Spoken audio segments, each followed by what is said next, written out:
Le métro de Lyon s'arrête net.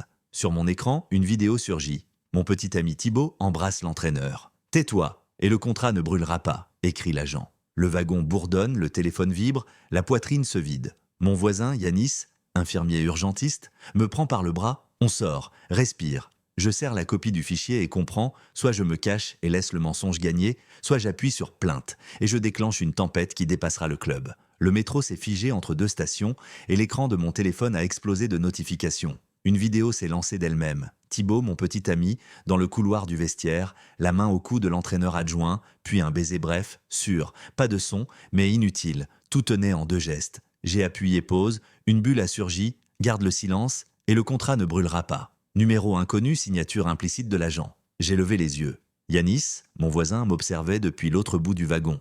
Il m'a fait signe. Les portes se sont ouvertes en mode urgence. Nous sommes sortis. Dans le tunnel, l'air était froid. « Respire !» a dit Yanis. « Qu'est-ce qui se passe ?» J'ai tourné l'écran vers lui. Il a lu 2 secondes, puis on remonte. Pas de scène ici. À la surface, les messages ont défilé. Coéquipier, rumeur, appel de Thibaut, et encore l'agent, on contrôle. Ne poste rien, ne répond pas. J'ai voulu croire à un faux angle, puis j'ai reconnu le badge du club et la date du match amical, fin des doutes. « On s'assoit ?» a proposé Yanis. J'ai refusé. Marcher aidait à ne pas s'effondrer. Je lui ai parlé des semaines d'avant. L'inquiétude de Thibaut, ses demi-phrases, le renouvellement de contrats qui traînait. Je n'ai pas parlé d'amour, j'ai parlé d'air qui manque quand l'autre cache ce qu'il vit. Le téléphone a vibré encore, message vocal de l'agent. Le vestiaire est privé. Si tu diffuses, tu coules sa carrière et tu t'exposes. Laisse-nous gérer. Ma colère a trouvé une place nette. « Il te doit une explication », a dit Yanis. « Toi aussi. Nous avons pris l'ascenseur jusqu'à chez moi. » Dans le miroir, je me suis demandé qui j'étais prêt à être, celui qui se tait pour protéger ou celui qui parle pour ne pas disparaître. La porte s'est ouverte, j'ai posé le téléphone, lancé la vidéo sur l'ordinateur, vérifié les métadonnées, export depuis un compte interne quelques minutes avant la diffusion. Thibaut a appelé en visio. « Quelqu'un veut me nuire ?» a-t-il lâché. « Ça ne veut rien dire. » Je suis resté silencieux. C'était après l'entraînement, j'étais perdu. Il s'est arrêté. « On peut parler sans l'agent ?» ai-je demandé. Ils savent quoi faire. Tu ne comprends pas le foot. Je comprends la différence entre gérer une crise et m'éteindre pour que tu signes. Il a baissé les yeux.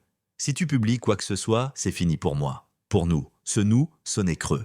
Il n'y a plus de nous si je dois disparaître pour te sauver. La conversation a tourné en rond. J'ai coupé avant d'ajouter une phrase que je regretterais. Yanis a posé un verre d'eau près de moi. Tu n'es pas obligé de décider maintenant. J'ai ouvert le dossier où dormeur la vidéo et les captures. Si je me tais, ils enterrent. Si je parle, je deviens celui qui détruit une carrière. Il existe une autre voie, a dit Yanis. Tu peux signaler le chantage et le harcèlement sans nourrir le feu public. Protéger ton intégrité, pas punir. Je connaissais une association locale contre le cyberharcèlement. J'ai hésité, puis une notification m'a fauché. Capture d'un groupe interne où mon prénom servait de blague envoyée par un adjoint. Froid net, ce n'était plus privé. C'est organisé, a dit Yanis. On sauvegarde, puis on appelle. J'ai activé la synchro cloud, rédigé un mail. J'avais une vidéo tournée dans un espace censé rester non public, utilisé pour me faire taire, et des messages moqueurs émanant du staff. Je demandais un rendez-vous et des conseils. J'ai relu, corrigé une date, envoyé. J'ai aussi noté l'heure du tournage supposé, les personnes visibles à l'arrière-plan, et l'itinéraire du fichier tel qu'indiqué par les métadonnées. Yanis m'a fait créer une sauvegarde hors ligne, puis une liste d'actions. Conserver sans partager, centraliser les preuves, ne jamais répondre sous l'impulsion. Privilégier le signalement officiel au déballage public. Il répétait calmement, comme en intervention, procédure, puis souffle. Je me suis surpris à respirer plus large. Le téléphone a sonné encore, ma mère. On m'a envoyé quelque chose, a-t-elle dit, la voix inquiète. J'ai résumé. Reviens ce week-end si tu veux. Ici, personne ne signe de contrat, mais on sait tenir la main. J'ai souri malgré moi. Pas maintenant, j'ai des démarches. Le soir, l'agent a posé son ultimatum. Si tu saisis une association ou la police, le club attaquera pour atteinte à la vie privée. J'ai répondu, je refuse d'être un paravent. Mes démarches seront légales et documentées. Je n'avais pas le goût de la bravade, mais j'avais récupéré une base simple, ma parole. Avant de dormir, j'ai rouvert la vidéo, non pour me punir, mais pour mesurer ce que je pouvais porter. J'ai fait pause au milieu, le monde ne tombait pas. Il bougeait. J'ai planifié le matin, copie sur disque externe, dépôt de main courante, contact formel avec l'association, puis message bref à Thibaut, je ne te détruis pas, je me protège. Si tu veux parler sans intermédiaire, tu sais où me trouver. À l'aube, j'ai croisé Yanis dans l'escalier, sac sur l'épaule. Tu viens a-t-il demandé. J'ai pensé au badge, au rire du groupe, à la main de Yanis qui m'avait ramené à la surface. Oui, ai-je dit. Nous sommes sortis affronter le jour, le message est tombé avant le café, mise à pied provisoire. Pas un mot sur la raison, juste la formule sèche du service RH. J'ai relu 3 fois. Le club avait parlé, et moi, je n'avais encore rien publié. J'ai marché jusqu'au bureau malgré la notification. Mon responsable a baissé la voix. On te protège, prends du recul. Formellement, c'était bienveillant. Concrètement, on m'écartait pour ne pas gêner. J'ai vidé mon sac à dos sans regarder personne. Dehors, la rumeur courait plus vite que moi. Au coin, 2 voisins se sont tus en me voyant. L'un afin de vérifier son téléphone. L'autre a dit trop fort « Quelle époque !» Je me suis surpris à compter mes pas pour garder l'allure. Dans l'après-midi, ma mère a envoyé un message « Ton oncle fête ses 60 ans dimanche, tu es le bienvenu mais peut-être plus tard si tu préfères. » C'était sa façon de dire « Je t'aime et je te préserve du regard des autres. » Et aussi « Je crains la conversation à table. » Mon père, lui, n'a rien écrit. Le silence est une phrase entière dans ma famille. En fin de journée, Clément, ami d'enfance, a sonné. « Je n'ai pas de solution, seulement du temps », a-t-il dit, assis face à moi. Nous avons parlé du collège, de nos étés à la rivière, de ce que la honte installe quand elle trouve une porte. Puis il a lâché « Je t'aime depuis longtemps ». C'était net, sans mise en scène. J'ai senti la réponse prête à sortir comme un réflexe. J'ai respiré. Je ne peux pas te répondre. Pas maintenant. Peut-être jamais. Je ne veux pas te promettre de l'air pendant que je me noie. Ses yeux ont vacillé, puis il a hoché la tête. Merci de ne pas mentir. Il est parti sans drame. Les vraies blessures ne claquent pas la porte. Le soir, un compte anonyme a reposté la vidéo en la recadrant. Commentaires, des moqueries, des conseils cyniques, des voix qui me traitaient d'égoïste parce que je n'acceptais pas les règles du jeu. J'ai appliqué la procédure vue avec l'association. Capture, signalement, pas de réponse impulsive. Par-dessus des messages privés contraires arrivaient « Tiens bon, tu n'es pas seul ». Il est étrange de se sentir moins isolé devant un écran que dans la cage d'escalier. L'agent de Thibaut m'a appelé en numéro masqué. « Tu t'acharnes contre quelqu'un qui a tout à perdre ». J'ai noté l'heure et raccroché. 1 minute plus tard, Thibaut m'a écrit « Je n'ai pas validé ça, laisse-moi t'expliquer ». J'ai proposé un lieu neutre, il a refusé. Pas hors du club, on gère en interne. Voilà le cœur du problème. L'interne était devenu l'outil de ceux qui m'effaçaient. Le lendemain, le service juridique de l'association m'a fixé un rendez-vous. Maëlle, la juriste, a posé les étapes. Conserver, déposer, qualifier les faits. Ce que vous subissez relève du harcèlement et d'une atteinte à la vie privée. Vous ne demandez pas un lynchage, vous demandez le droit de respirer. Je lui ai raconté la mise à l'écart au travail. Écrivez-le sans juger l'intention. On parle de conséquences. Sur le chemin du retour, un ado m'a rattrapé. « C'est toi, hein ?» Il n'a pas attendu la réponse. « Mon frère a quitté le foot à cause de ces trucs. J'espère que tu vas tenir. » Il a filé, rouge d'avoir parlé. J'ai senti une chaleur simple. Ce n'était pas une foule, juste un inconnu qui avait mis un mot sur ma journée. Le soir, Clément a envoyé un message bref. « Je me mets en pause quelques semaines. Appelle si tu veux. Je répondrai peut-être tard. Prends soin de toi. » Je lui ai écrit merci, rien de plus. On peut aimer quelqu'un et lui tourner le dos pour ne pas se perdre. Je l'ai compris enfin. J'ai dormi par à-coups. À 4 heures, j'ai rouvert le dossier de preuves. Les noms autour de la vidéo revenaient, un identifiant d'adjoint apparaissait dans un historique. Un simple détail, mais assez pour tirer un fil. Le matin, j'ai pris un carnet, j'ai dessiné 3 colonnes, ce que je sais, ce que je peux prouver, ce que je crois. Je ne voulais plus me raconter des histoires. J'ai écrit « Je veux rester digne » en haut de la page. Puis, j'ai éteint la notification sonore et j'ai attendu l'heure du rendez-vous avec Maëlle. Juste avant de sortir, un mail du club est arrivé. Convocation à une médiation interne. C'était habile. On m'invitait à rentrer dans la pièce où l'on avait éteint ma voix. J'ai souri sans joie. La vraie médiation commencerait ailleurs. La clé n'a pas claqué. C'est un prénom qui est tombé. Dans un fichier compressé, une trace d'export portait l'initiale de l'adjoint. Assez pour comprendre que l'accident avait une main. Chez l'association, Maëlle a déroulé la méthode plainte pénale pour harcèlement, signalement à la SNIL pour l'usage d'images privées, mise en demeure au club de cesser la diffusion et de protéger la victime. « Vous n'êtes pas une arme, vous êtes une partie civile », a-t-elle dit. J'ai acquiescé, j'avais surtout envie de finir de trembler. Nous avons déposé au commissariat, l'agent a pris le temps de lire. « Vous avez bien documenté », a-t-il soufflé. On m'a donné un numéro, ça n'efface rien, mais ça change la posture. De cible à plaignant, à la sortie, Yanis m'a proposé un café près de la Saône. « Tu n'as pas mangé ?» a-t-il observé. J'ai dit non et j'ai bu lentement. Ces phrases courtes m'empêchèrent de partir en vrille. L'après-midi, j'ai reçu la convocation interne. Salle de réunion, présence de la direction, de l'adjoint, d'un médiateur. Maëlle m'a déconseillé d'y aller seul. S'ils veulent une médiation, ils peuvent l'entendre avec un cadre légal. J'ai répondu que je viendrais accompagner. La réunion a commencé par un discours lisse du directeur « Nous déplorons ». L'adjoint a parlé de malentendus, d'une circulation de fichiers pour usage interne. J'ai posé les captures sur la table, le recadrage moqueur, la blague signée de son identifiant, l'ultimatum de l'agent. Interne ne veut pas dire humiliant, ai-je dit. Maël a ajouté « Mon client demande la fin immédiate des diffusions, l'ouverture d'une enquête disciplinaire et la communication des mesures de prévention. » Le médiateur a pris des notes, sérieux soudain. Thibault était là, raide, les yeux fuyants. Quand il a parlé, sa voix accrochée « Je n'ai pas voulu ça, j'ai eu peur qu'on utilise ma vie contre moi. J'ai cru que se taire sauverait tout. » Je n'ai pas répondu. Il avait choisi un silence qui me demandait de payer l'addition. Il a fixé la table puis a lâché « Je n'ai pas su te protéger. » Ce n'était pas une excuse, c'était une radiographie tardive. La direction a promis une analyse interne rapide.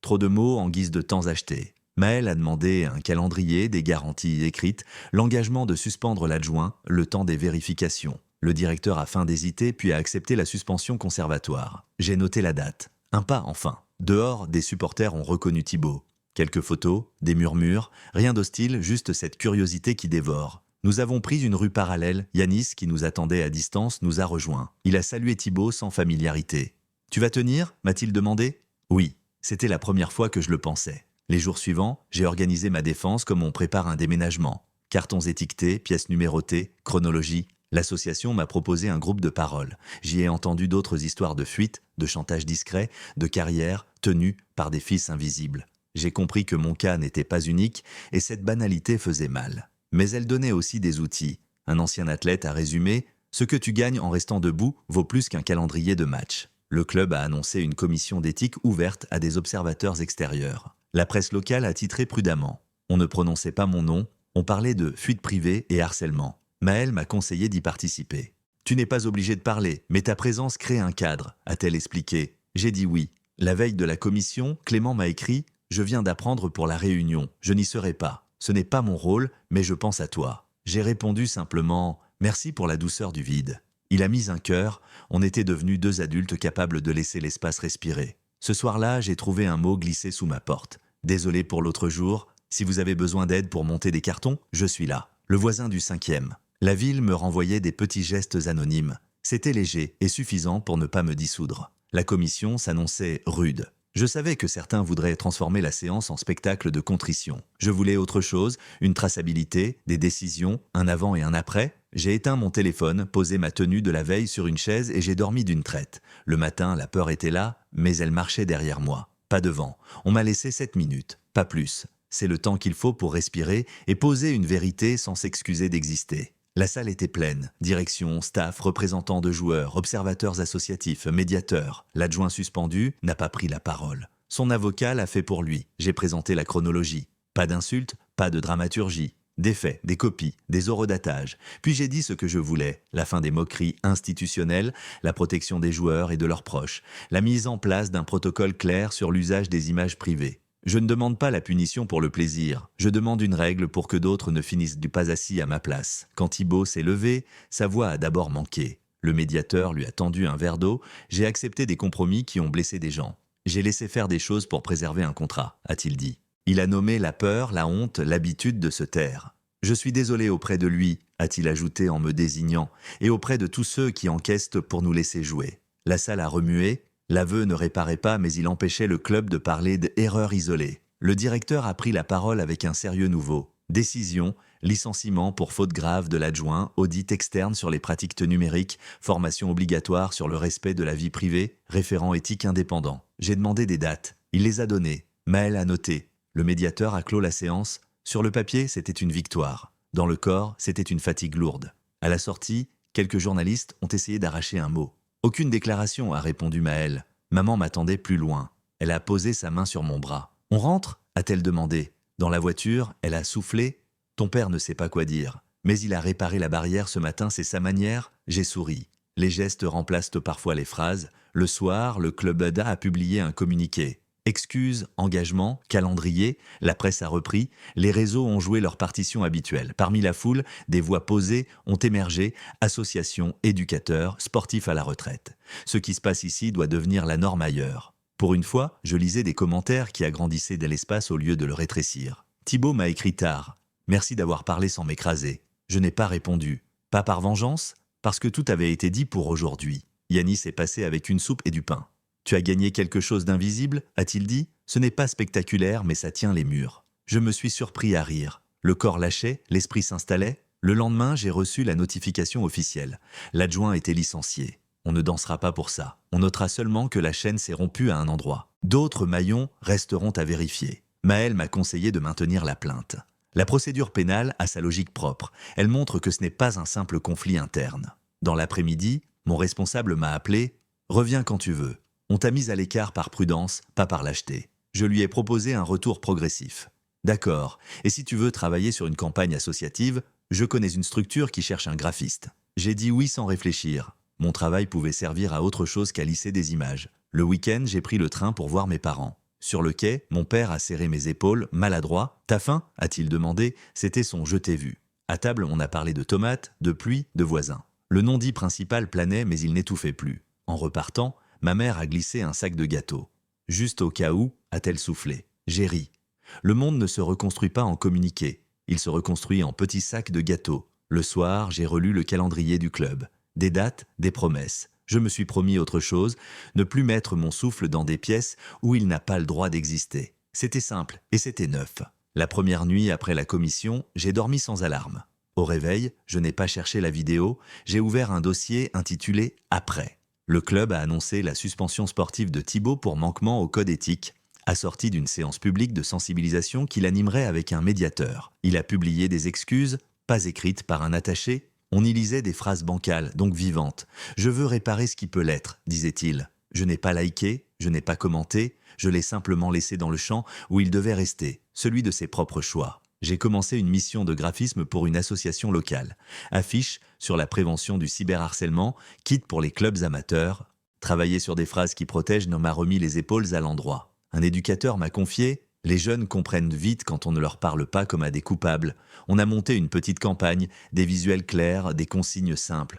Mon talent n'était pas héroïque, il devenait utile. Clément m'a écrit depuis une autre ville. Il avait accepté un poste temporaire et s'éloignait quelques mois. Je ne fuis pas, je respire ailleurs. J'ai répondu « Bonne route. Tu m'as aidé en posant un mot juste même si c'était dur. » Il a envoyé une photo de la mer, puis plus rien. La paix ressemble parfois à une conversation qui s'arrête sans fracas. Yanis passait entre deux gardes, parfois pour un café, parfois pour m'embarquer marcher au bord du fleuve. Il ne demandait rien, ne promettait rien, il était là. Un soir, il a dit « Je ne sais pas où ça nous mène, mais je sais faire deux choses, écouter et revenir. » J'ai répondu « Je peux apprendre à accueillir sans m'excuser. » Nous avons ri de ce marché sans clause. Ça tenait debout.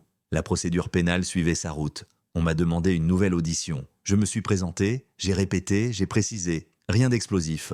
La justice est un rythme, pas un feu d'artifice. Maël m'a tenu informé des délais. J'ai cessé de rafraîchir les mails toutes les 10 minutes. C'était un progrès tangible. Au travail, mon responsable m'a proposé une bascule partielle vers le secteur associatif. « Tu as trouvé ton souffle là-bas », a-t-il constaté. J'ai accepté. Mes journées se sont remplies d'outils concrets, guides, ateliers, numéros d'écoute. Ça n'efface pas la violence passée, mais ça fabrique de la résistance pour demain. Un soir de match, je suis passé près du stade. La foule avançait comme une rivière. Un adolescent m'a reconnu et m'a dit juste « merci ». Il n'a pas ajouté pourquoi. Je n'ai pas demandé. Nous avons repris nos routes. J'ai compris que la visibilité n'était pas un trophée. C'était une lampe qu'on tient un moment avant de la poser ailleurs. Thibaut m'a envoyé un dernier message. « Je ne sais pas si j'ai encore une place dans ta vie. Je veux au moins ne plus être une menace dans la tienne. » Je lui ai souhaité du courage pour sa reconstruction, sans promesse de nous revoir. Il a répondu « reçu ». Ce mot administratif avait enfin trouvé une fonction humaine. Le club a tenu ses engagements, référent éthique nommé, protocole publié, atelier lancé. Des joueurs anonymes ont pris la parole sur l'importance du consentement et de la vie privée. Rien n'est parfait, tout est de mieux que l'avant. La ville, elle, n'a pas changé d'arbre ni de trottoir. Mais je marche autrement. Un dimanche, j'ai pris le train pour la Drôme. Mon père m'a montré la barrière réparée sans commentaire. Ma mère a sorti un cahier, elle avait noté les numéros d'association au cas où un voisin en aurait besoin. Nous avons ri. Je leur ai raconté mon nouveau poste. Mon père a dit « Bien, c'était court, c'était tout ». Le soir, de retour à Lyon, j'ai rangé les dernières copies de la vidéo dans une boîte étiquetée « Preuve ». Pas souvenir. J'ai laissé la boîte dans un tiroir. Yanis a sonné avec des pâtes et une plaisanterie ratée. Nous avons mangé en parlant des horaires impossibles des urgences. À la fin, il a demandé « Tu veux qu'on essaie? Pas la perfection? L'essai ». J'ai répondu oui. Ce n'était pas un serment. C'était mieux. Un choix répété. La morale n'a pas besoin d'un podium. Elle tient dans ce qui suit les annonces, des métiers qui changent un peu. Des clubs qui écrivent des règles, des familles qui apprennent à dire viens sans condition, des amours qui ne se planquent plus derrière des contrats. Les fautes ont eu des conséquences. La honte a perdu une partie de son terrain. Et moi, j'ai récupéré mon nom dans ma propre histoire.